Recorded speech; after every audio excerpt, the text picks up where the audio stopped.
We're here in the Propulsion Development Lab here at Marshall Spaceflight Center, and this is the F-1 engine, and it's the engine 6049 is what its designation is. It was originally slated for Apollo 11 flight, however, due to an anomaly on a stage test, it was recycled and planned for a future test that was canceled. So this is how we were able to have it today for our testing. After we disassembled the first engine, we started looking at components that we would like to potentially test. And the first part that we looked at was the gas generator system, which is the part that drives the turbine on the engine and provides the propellants to the injector. We pulled the gas generator, which is located here on the engine, and disassembled it and refurbished it, and it's now located at Test Stand 116 for hot fire testing.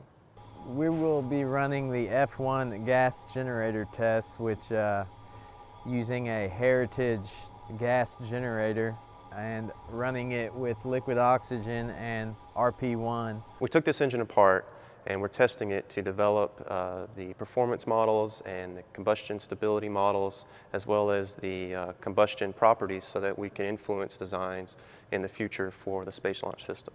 For future work in SLS, one of the biggest things we are looking at is manufacturability. How can we do things easier, cheaper, and faster?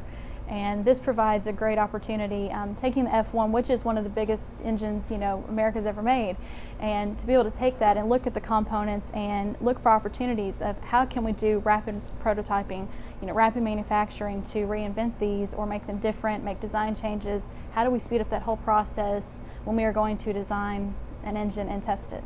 The data that we're going to collect from our F-1 gas generator test program, we'll be able to share with the U.S. aerospace industry to develop engines like this in the future. The best part of this project for me has been being able to take an engine from start, take it down to its bare bones, clean it up, go in and inspect it as best we could, reassemble it, and then see it get to the point of being hot fired. So this is the first time that I've been involved in a test like this, and seeing it, knowing all the history and seeing it come apart and being involved from the very beginning and seeing it go back together and on the test stand is something that I'm really excited about. It's the reason I came to work at NASA.